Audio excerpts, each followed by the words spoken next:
Amen. Ang pagpapala ng Panginoon ay patuloy na sumagana sa inyong buhay. Ayan. Welcome po sa gawain ng Panginoon. Welcome sa ating online service. Purihin ng Diyos. Ang Panginoon ay mabuti sa atin. Amen. Pagkasabi sa katabi mo, ang Diyos ay mabuti. Patuloy na nagmamahal sa atin. At ang kanyang nais, sumagana ang ating buhay. Amen. Purihin ng Panginoon. So ngayong umaga, ako po ay mangungusap sa paksang removing the curse of poverty. Alisin natin, maalis sa atin ang sumpa ng kahirapan. Sapagkat hindi ito ang nais ng Panginoon sa atin. Amen? Ang nais ng Panginoon sa iyo, maging masaya ka, maging malaya ka at pinagpala ang buhay. Amen? Yun ang nais ng Panginoon sa atin. Maalis itong sumpa, lahat ng sumpa ng kautusan, sumpa na gawa ng kaaway ay ma-remove, ma-break, and for us to experience the fullness of the blessing of God. The power of the blessing of the Lord in our lives. Tandaan natin mga kapatid, poverty is a curse. Ang kahirapan ay sumpa. Hindi nais ng Diyos ng mga anak ng Panginoon ay mamuhay sa kahirapan. Hindi yan ang kalooban ng Diyos sa atin. Yung pangangailangan lagi na paghihingi, ito ay anyo ng sumpa. Lack is a curse, begging is a curse. So ano ibig sabihin ng poverty? Ano ba ang poverty? Ano ba ang kahirapan?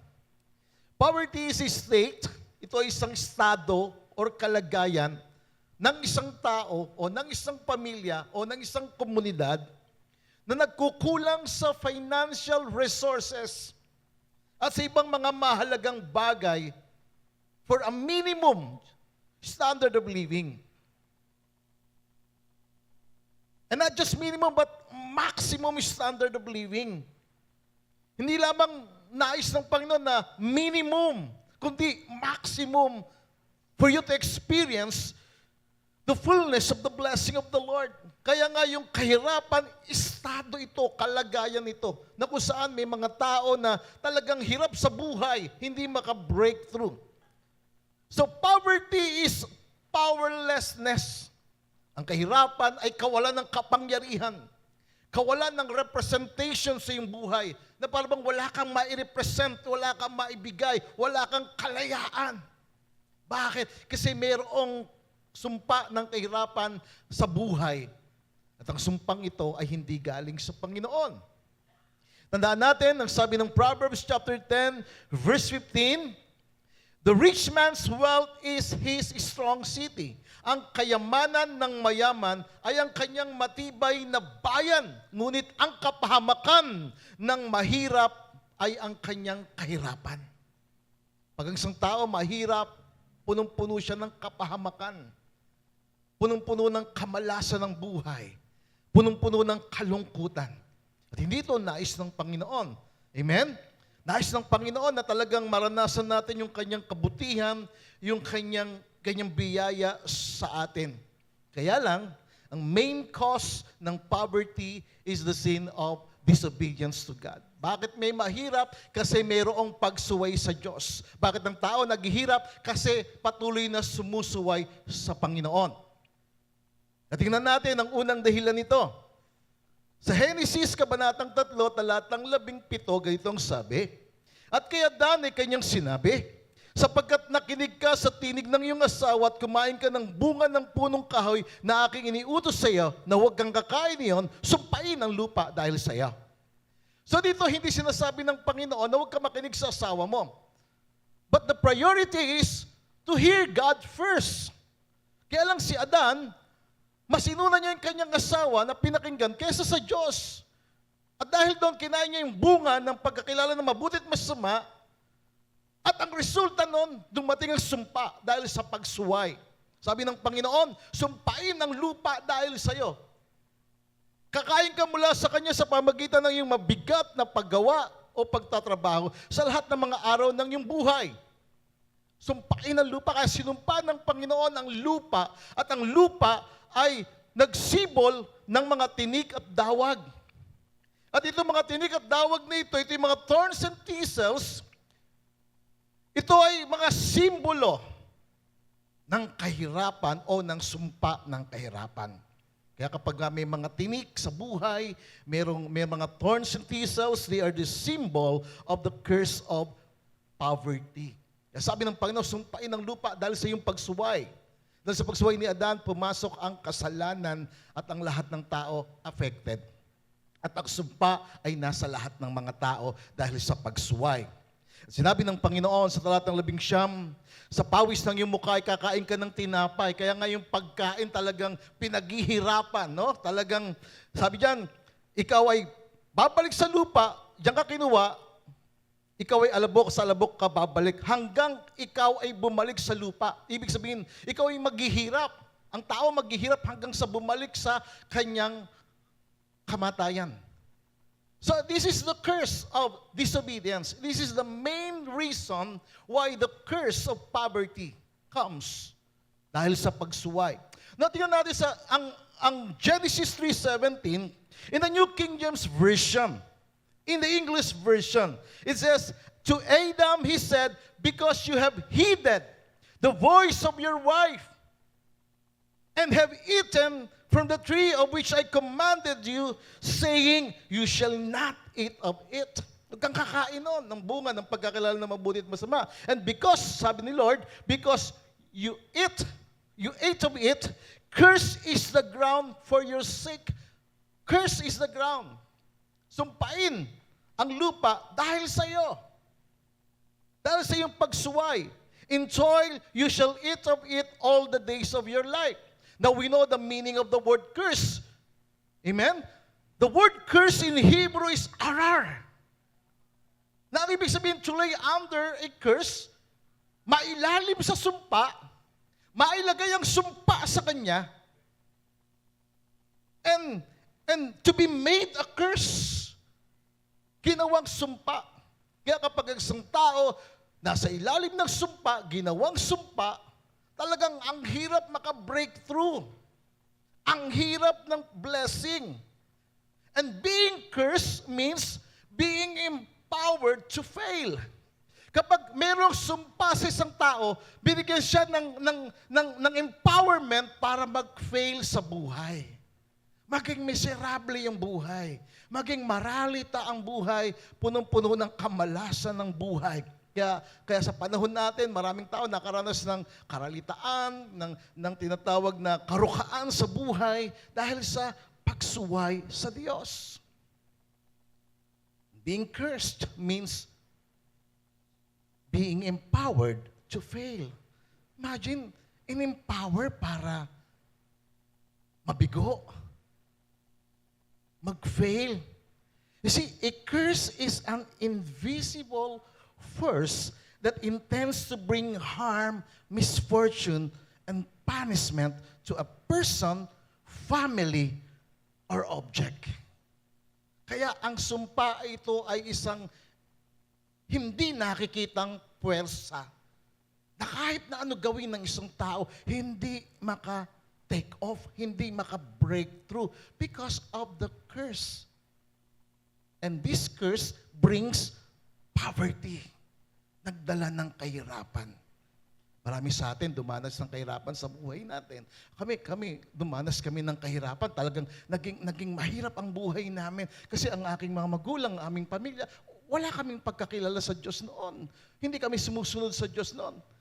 And then, nung nalaman ko lamang ito, nung nakilala ko ang Panginoon, na kapag ikaw pala sumunod ka sa Panginoon, makikita yung pagpapala sa iyong buhay. Mamaya makikita natin yun. Pero kailangan maintindihan mo bakit merong blessing at bakit merong curse of poverty.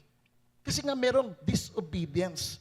Kaya, itong curse na ito ay hindi nakikitang pwersa na humahawak sa buhay ng tao, humahawak sa isang pamilya, humahawak sa isang object, no? Na parang hirap na makapasok ang pera, hirap na makapasok ang kagalingan at puno ng sakit at karamdaman dahil nga mayroong sumpa. Sumpa dahil sa pagsuway. In the King James Version, itong Genesis 3:17, it says, "Curse is the ground for thy sake, At binanggit yung word na in sorrow. Ayan. Sa New King James kasi, nakalagay in toil. Doon sa mabigat na pagtatrabaho. Dito, in sorrow. Meaning doon sa matinding kalungkutan. Sorrow is connected to curse. Yung matinding kalungkutan, no, ay connected doon sa sumpa. Kaya yung word na sorrow, in Hebrew, it's a bone. Ayan. It's a bone. Na ang ibig sabihin, pain, labor, hardship, and toil. Ito ay sakit, mabigat na pagtatrabaho, paghihirap, at nakakapagod na pamumuhay. Resulta ito ng sumpa. Kaya kung nakakaranas ka ng ganito, na talagang merong sakit, merong mabigat na, kumbaga para lang kumita ka ng pera, talagang kinakailangan magpakapagod, di ba? Kasi yun ang resulta ng sumpa. At nakakapagod na pamumuhay. Na parang hirap na buhay. Alam niyo, nakakita ako ng taong ganyan. Nakakita ako ng pamilya na kahit na anong gawin, hirap na hirap. Bakit? Isa lang ang dahilan, yung pagsuway sa Diyos. Ito yung unang kasalanan na nangyari kay Adan. At hanggang ngayon na ito ay nararanasan ng maraming tao, bunga ng pagsuway sa Diyos. So itong pain na to, itong labor, itong hardship na ito, itong toil, they are the result of physical and emotional struggle in life. Kaya may mga tao talagang physically and emotionally nag-struggle sa buhay dahil sa sumpa. Di nila alam merong invisible force na kumikilos sa kanila. Mga kapatid, nais kong ipaalam sa inyo. Nais kong maliwanagan kayo na walang kahirapan sa Diyos.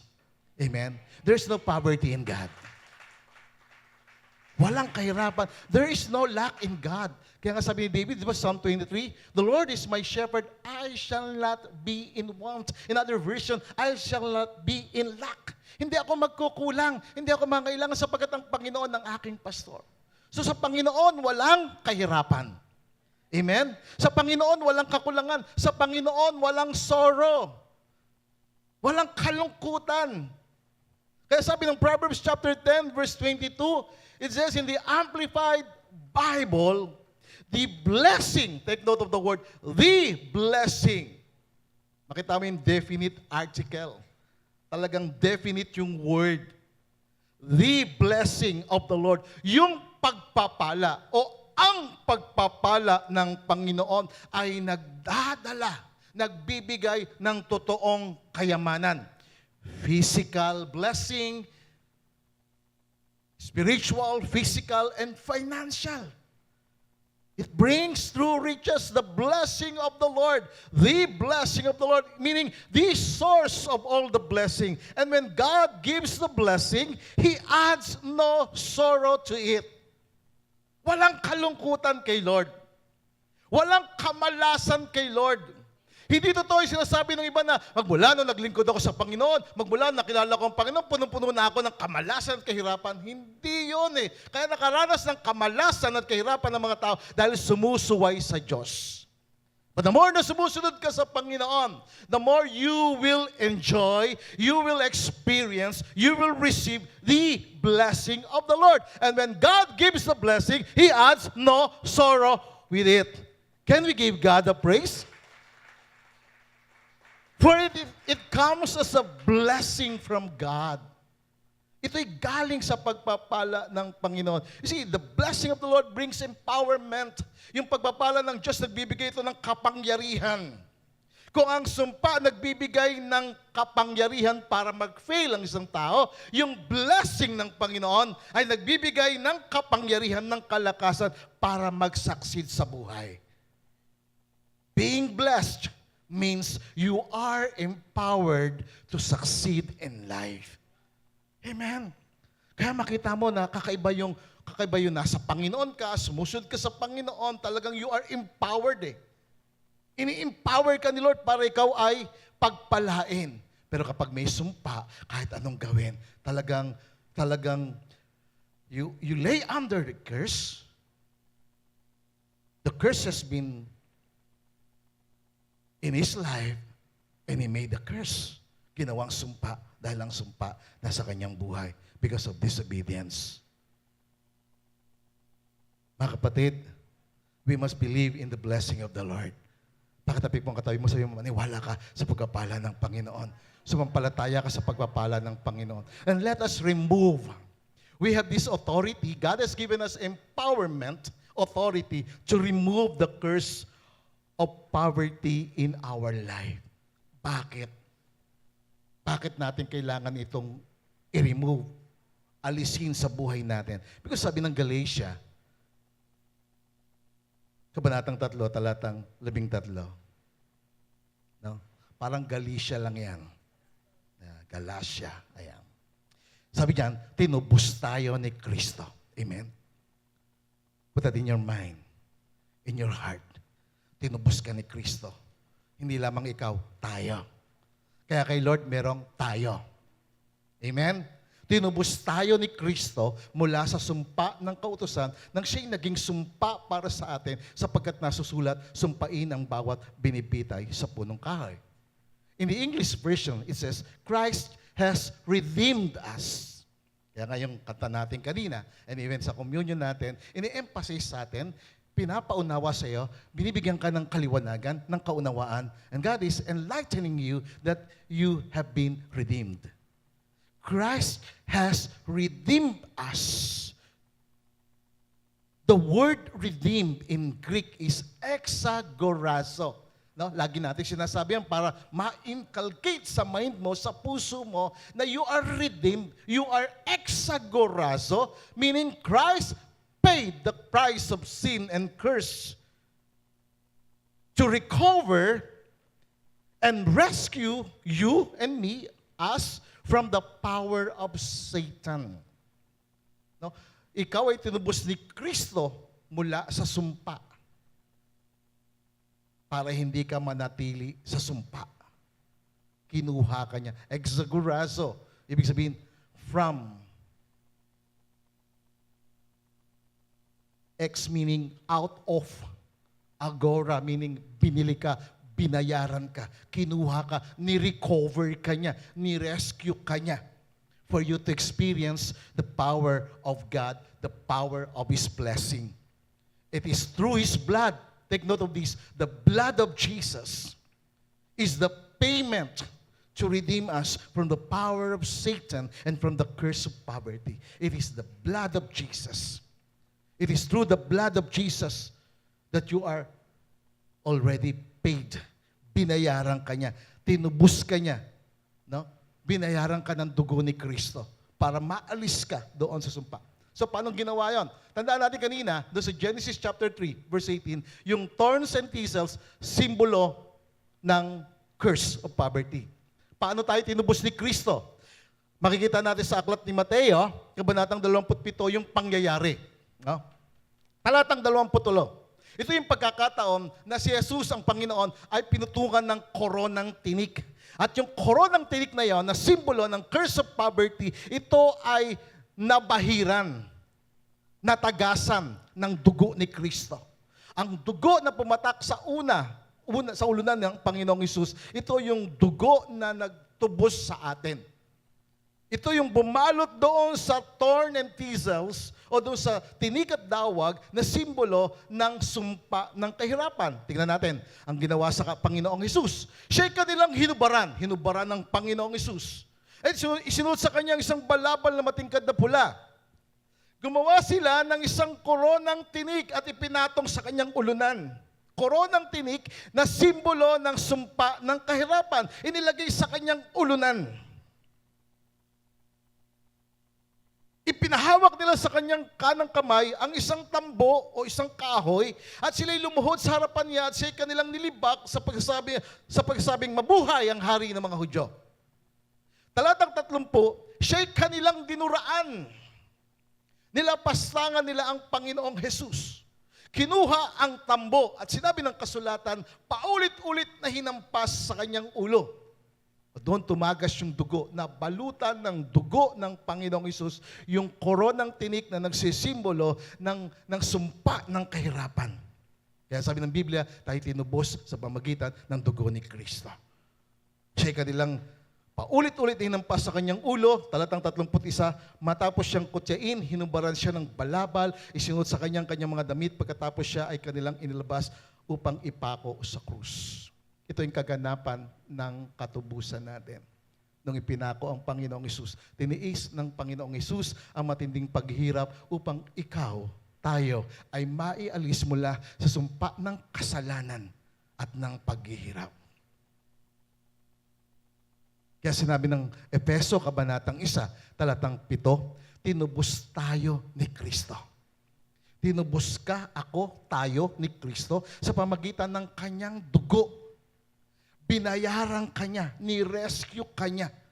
Inalis kanya doon sa kahirapan o sa sumpa ng kahirapan. Pinatawad ang iyong mga kasalanan nang ikaw ay sumampalataya sa kanya. Nung ikaw ay nagtiwala, naging Panginoon siya ng iyong buhay. Pinatawad ang ating mga kasalanan, ganon kasagana ang kanyang kagandahang loob. Amen. Can we give Him the praise? Tandaan natin ito mga kapatid, nang tayo ay tinubos ng dugo ni Kristo 2,000 years ago, pinatawad sa ating mga kasalanan, pinawalang bisa rin niya ang sumpa ng kahirapan sa ating buhay. Ito ay ayon sa kasaganaan ng kanyang biyaya. Ayon sa kasaganaan ng kanyang biyaya, ayon sa kanyang kayamanan. No? Pinaunawa niya sa atin na ikaw ay kanyang tinubos. Kaya kapag nung ikaw ay tinubos, ginawa kanyang pag-aari. Now, tingnan natin ito sa Expanded Bible. In Christ, in Him, we are set free. Kay Kristo tayo ay pinalaya. Kaya nga, lagi nating inaalam ito, pinapaunawa sa atin, no, na ma-inculcate sa ating kaisipan, sa ating puso na ikaw ay pinalaya. Na wala ka na doon sa sumpa ng kahirapan. Pinalaya ka niya kay Kristo. We have been redeemed and purchased by the blood of His death. His blood signifies His sacrificial death. And so we have forgiveness of sins. How rich is God? Or this redemption reveals the wealth of God according to the riches of God's grace. So according to the riches of His grace, we have been redeemed, we have been purchased, we are set free. By the power of the blood of Jesus, the curse of poverty was broken. And by His blood, we are blessed and anointed to prosper. Do you believe that?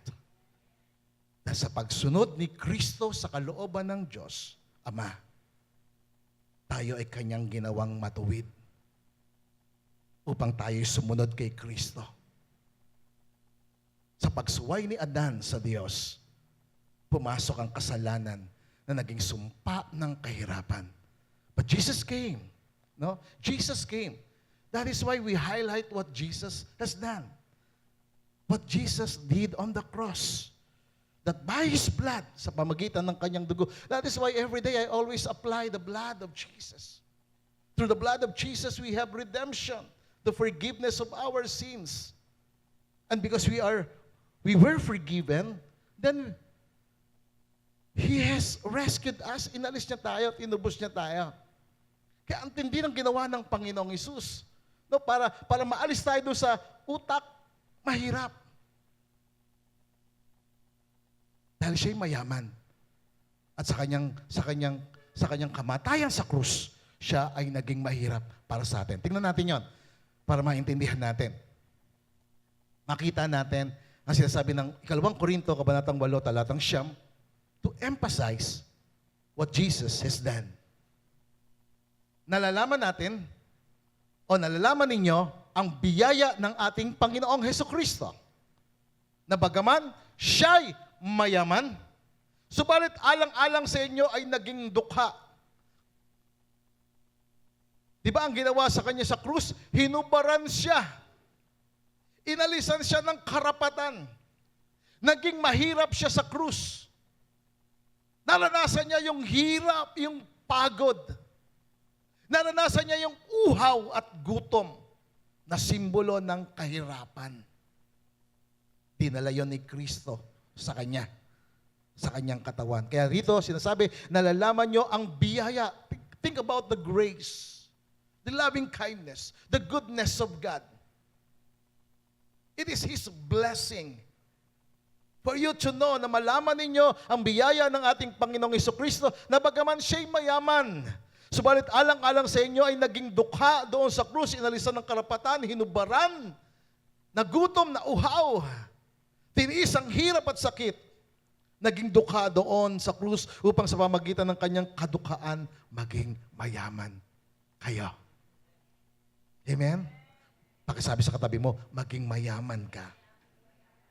Maalis ka doon sa kalagayan, doon sa estado ng karukaan, ng sumpa ng kahirapan. Maintindihan mo na sa pamagitan ni Jesucristo, ikaw ay maging mayaman. Tingnan natin ito sa Amplified Bible Classic Edition kung paano hin-highlight yung 2 Corinthians chapter 8 verse 9. It says, "For you are becoming progressively acquainted with and recognizing more strongly and clearly the grace of the Lord Jesus Christ." It's about progressively recognizing more strongly and clearly the grace. No? Maliwanagan ka. Lubusan mong maintindihan yung biyaya ng Diyos. Na yung biyaya ng Diyos ay nagpuproduce o nagbibigay ng pagpapala ng Panginoon. The grace of our Lord Jesus Christ is His kindness, His gracious generosity, His undeserved favor, His spiritual blessing. He has blessed us with all the spiritual blessing in the heavenly places. And He wants us to experience that physically, financially. Kaya yung 2 Corinthians 8 verse 9, hindi siya spiritual. Literal na si Jesus naging mahirap sa krus upang sa kanyang kahirapan maging mayaman ka. It says, it is through the grace of the Lord Jesus Christ, His kindness, His gracious generosity, His undeserved favor, His spiritual blessing, in that though He was very rich, so very rich, yet for your sakes He became so very poor, in order that by His poverty, kinuha niya kasi yung sumpa ng kahirapan, sa pamagitan ng kanyang kahirapan, you might become enriched, abundantly supplied. Na ikaw ay sinusuplayan ng Panginoon. Do you believe that? Naniniwala po ba kayo dyan? Parang, Pastor, yan ang nakasulat. Pero hindi ito nagkakaroon ng kaganapan sa aking buhay. Tingnan natin yan mamaya. Pero gusto ko lang makita ninyo na si Kristo ay, He is so very rich, yet on the cross, He became very poor so that by His poverty, you might become rich. That is the declaration of the Word of God. Naging mahirap siya para maging mayaman ka. Balikan lang natin ang ibig sabihin ng salitang rich in Greek. The word rich in Greek is ploseos, meaning He is very rich. So very rich. Very, very, very rich. Pinakamayaman. Pinakamayaman. So very, very, very, very wealthy.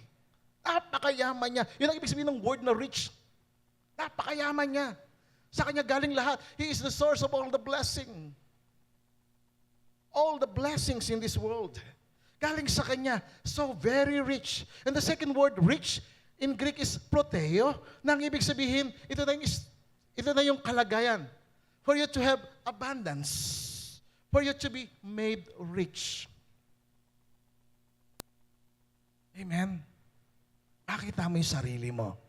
Ayon sa declaration ng salita ng Panginoon na ikaw ay kanyang pinayaman. Hanggang kailan?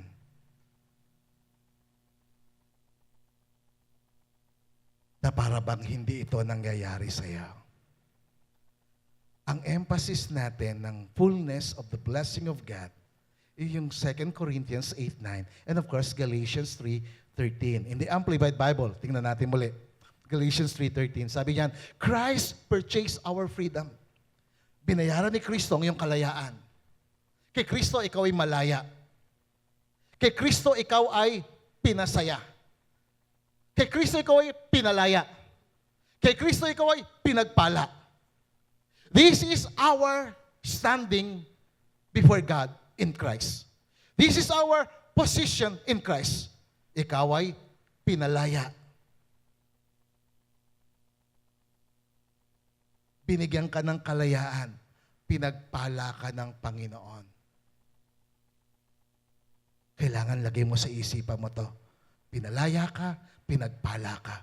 Hanggat hindi ito nagiging maliwanag sa isipan mo at sa iyong puso, hanggat hindi ka lubos sa sumasampalataya na ikaw ay pinalaya, na ikaw ay pinagpala, hindi ito magkakaroon ng kaganapan sa iyo. Do not be conformed to this world, but be transformed by the renewing of your mind, so that you will know what is good, acceptable, and perfect will of God. It's in the Bible. It's in His Word. And the Bible says, Christ purchased our freedom. Binayaran ni Kristo ang iyong kalayaan. And He redeemed us. Paulit-ulit natin siya sabi, pinalaya ka, pinatawad ka, pinatawad ka. Kailangan malagay sa isipan mo, pinalaya ako, pinatawad ako, inalis ako ng Panginoong Hesus sa kalagayan ng pagiging mahirap upang hindi ka maging utak mahirap for the rest of your life. He redeemed us from the curse of the law and its condemnation. Now the curse of the law is threefold: spiritual, physical, financial. That is the curse of the law. And its condemnation by becoming a curse for us, for it is written, nakasulat. Kaya it is written, it is the declaration of God in the heavenlies, in the kingdom of God. It is already declared. It is written, cursed is everyone who hangs crucified on a tree. Pagdating natin sa paraiso, pagdating mo sa kaharian ng Diyos, yung butas sa kamay ng Panginoong Hesus ay manatiling butas. Pinagaling niya lahat, pero manatili yung butas sa kanyang pulso, sa kanyang paanan. Para ipaalala lagi na mayroong tumubos sa iyo. May nagbayad sa iyong mga kasalanan. May nagbayad upang maalis ka sa sumpa ng kahirapan at ikaw ay maparoon sa isang buhay na pinagpala at pinalaya. In verse 14 it says, in order that in Christ Jesus, it is in Christ Jesus, the blessing of Abraham. The blessing of Abraham is the blessing of God. It is eulogia, nang ibig sabihin, the declaration of the blessing of God. When God declared His blessing to Abraham, Abraham became a blessed person. Genesis 13, Abraham became a rich person, having silver and gold. In his old age, he became a prosperous and successful man. Because the blessing of God became the blessing of Abraham. And it is in Christ Jesus. Ito ay na kay Kristo. In order that in Christ Jesus, the blessing of Abraham might also come to the Gentiles. We are the Gentiles, so that we would all receive the realization of the promise of the Holy Spirit. That we might receive, all of us, might receive the realization. In Christ, you are blessed. In Christ, we are blessed. In Christ, we receive the blessing of God continuously. As long as you inline yourself in the will of Christ. As long as you follow Jesus Christ, the blessing will continually flow into your life. The word receive in Greek is lambano, nang ibig sabihin to take possession. To claim it, to claim the blessing of God in order for you to live under the blessing of God. Upang ikaw ay maipailalim sa pagpapala ng Diyos.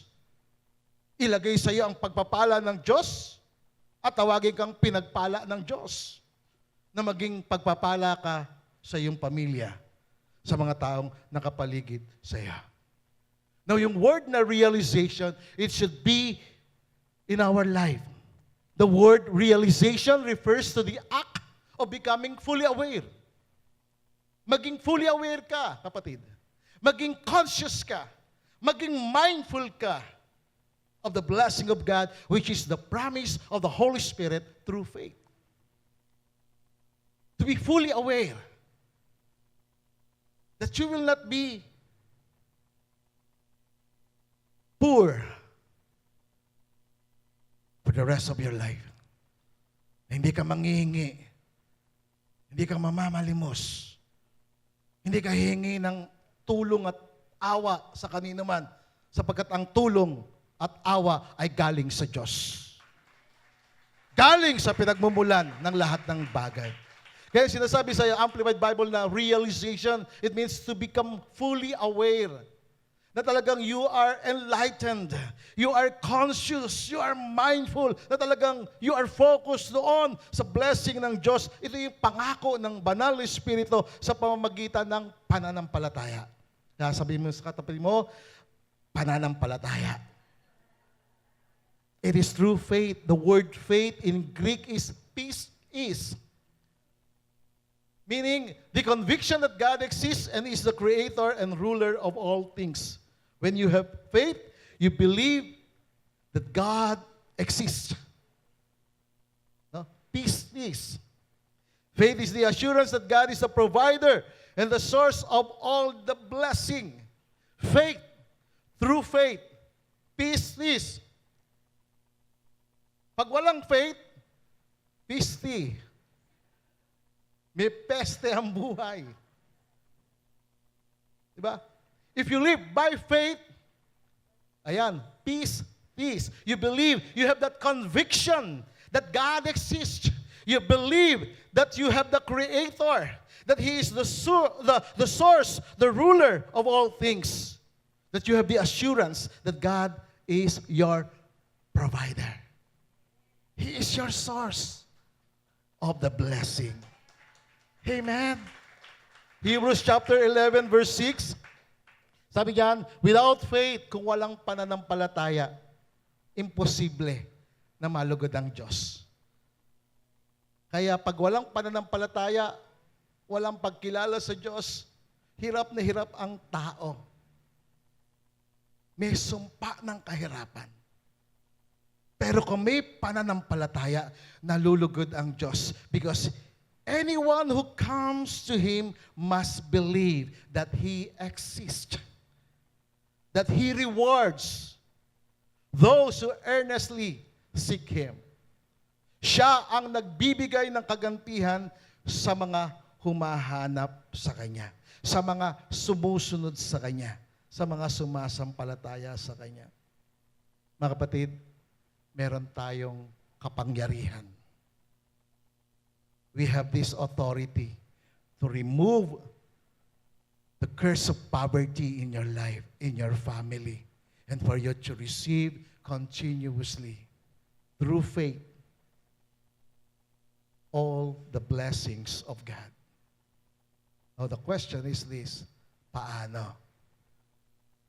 Paano natin aalisin?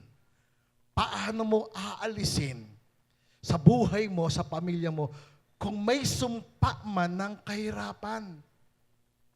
Yung para bang kahit anong pagkita ng pera, nauuwi sa wala at napupuno pa ng utang.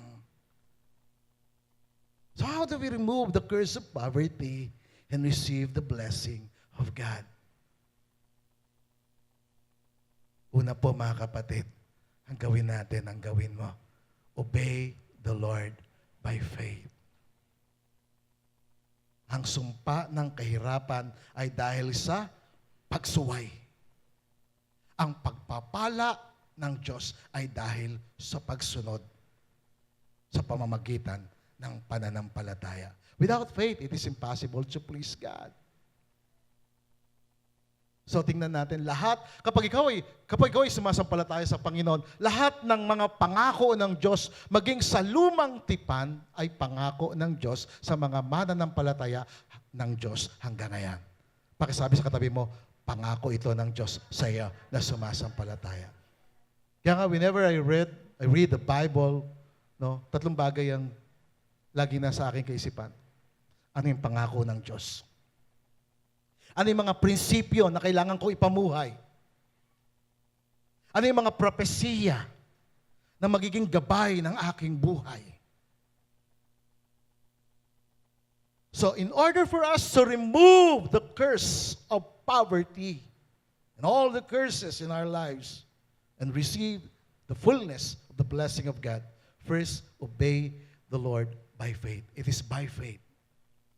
Sa pamagitan ng pananampalataya. Doon nalulugod ang Diyos. Deuteronomy chapter 28, verse 2.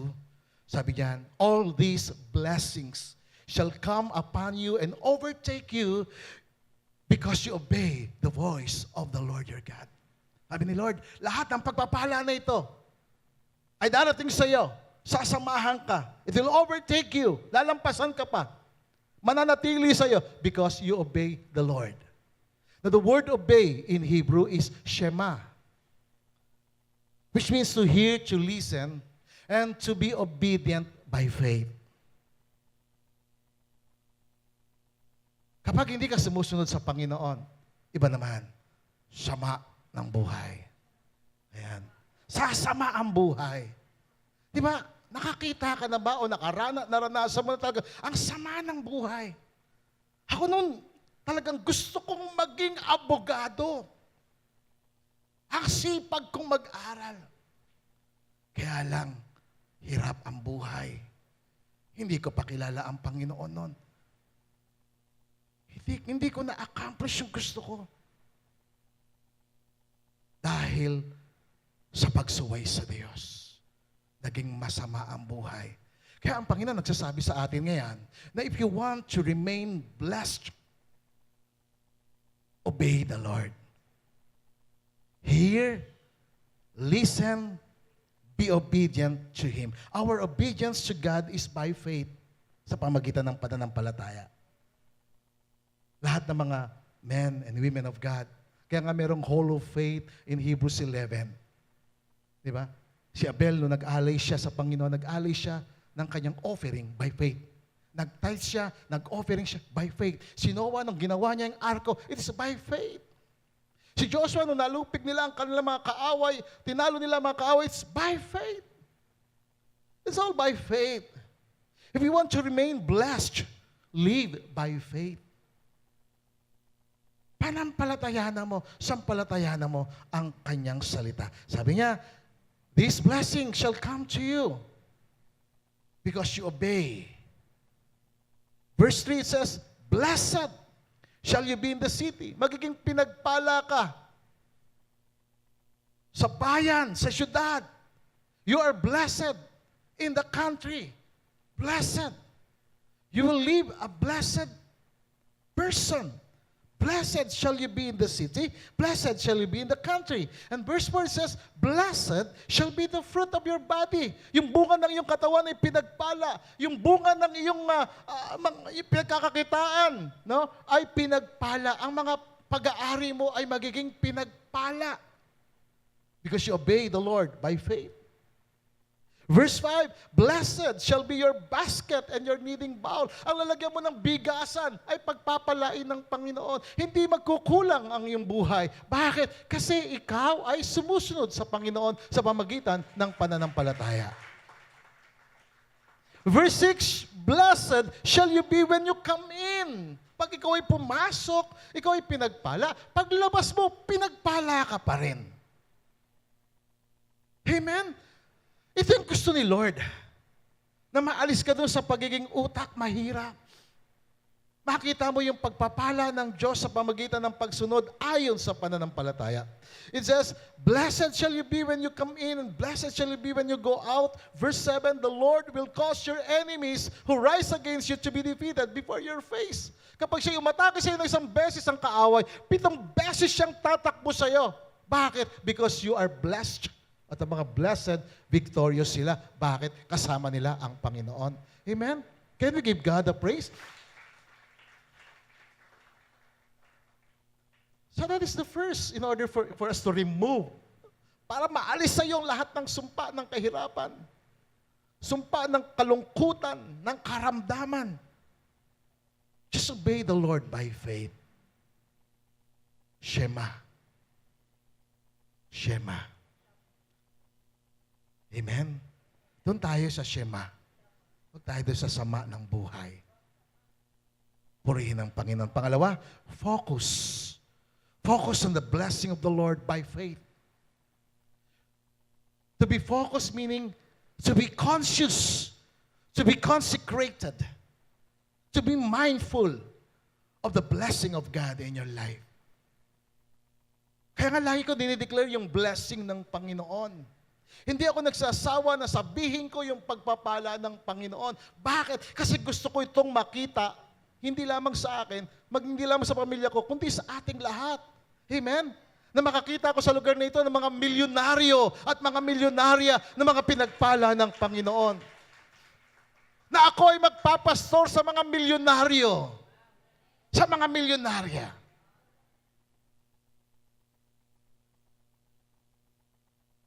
Do not be conformed to this world, but be transformed by the renewing of your mind. It's all by faith, obedience by faith. Focus on the blessing of the Lord by faith. Tingnan natin yung verse 8 ng Deuteronomy 28. It says, "The Lord will command the blessing." Uutusan ng Panginoon ang pagpapala. That the word, the blessing, it is the source. Pag sinabing the blessing, it is the only one blessing that comes from the Lord that will give birth to many blessings, provisions, and favor sa buhay ng isang tao.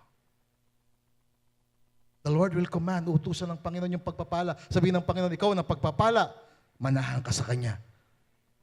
Samahan mo siya sa Kanyang mga pag-aari at sa lahat ng bawat hawakan ng Kanyang kamay. And it says, He will bless you in the land which the Lord your God is giving you. Just focus on it. Focus on the blessings of God.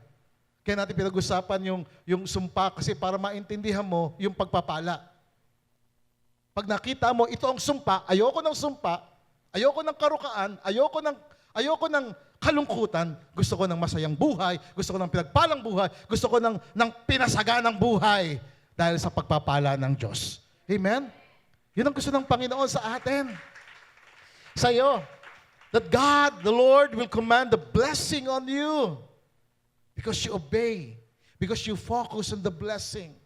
Nang makita mo sa buhay mo yung pagpapala ng Panginoon, na ang pera darating sa iyo. No? Pagtanggap mo pa lamang ng pera, meron pang perang darating sa iyo.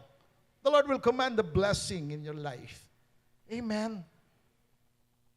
Hindi nais ng Panginoon na talagang sa buong buhay mo magpakapagod ka, magpakapuyat ka, pagkatapos barya lang ang makukuha mo. No? Just relax and just focus in obedience to God. Amen?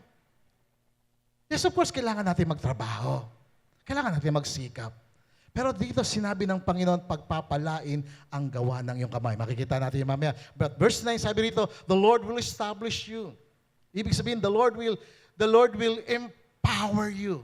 The Lord will make you a powerful person. He will establish your life, your family, as a holy people to Himself, just as He had sworn to you. If you keep the commandments of the Lord, if you keep His words, and walk in His ways, na iningatan mo Kanyang salita at lumakad ka sa Kanyang mga kaparaanan. Verse 10, it says, then all the peoples of the earth shall see that you are called. Pag sinabing called, meaning you are set apart. Set apart for blessing. Set apart for God's favor. Set apart for God's provision. Set apart for God's protection. Hiniwalay ka sa pagpapala ng Panginoon. Magiging kakaiba ka. Kaya nga mga kapatid, napakahalaga ng pagsunod ayon sa pananampalataya sa Diyos. Na ang pagsunod natin ay ayon sa iyong pananampalataya kay Kristo. Jesus is the source of it all. Siya ang pinagmumulan. Then verse 11, the Lord will grant you plenty of goods. Pag sinabing plenty, it means overflowing. Abundance of goods. In the fruit of your body, in the increase of your livestock, and in the produce of your ground in the land in which the Lord swore to your fathers to give you. Abundance.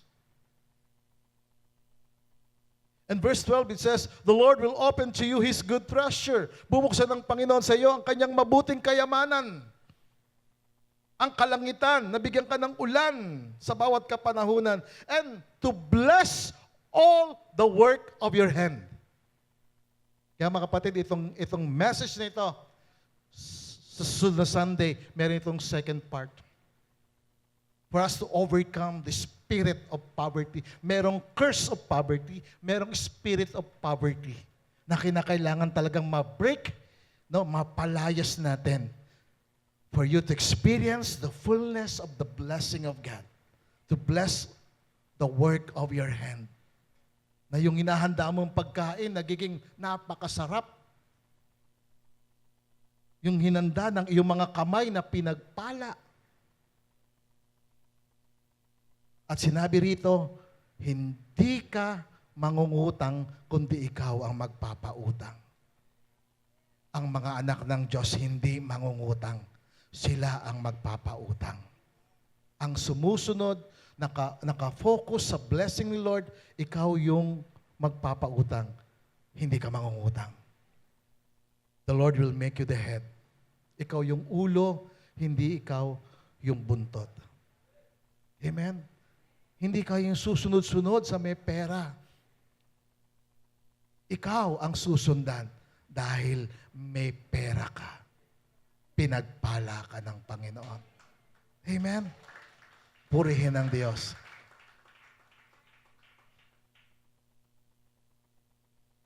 Mga kapatid, simple lang yung message natin. May sumpa sa buhay, sumpa ng kahirapan dahil sa pagsuway. May pagpapala ng Diyos dahil sa pagsunod. Amen? Amen.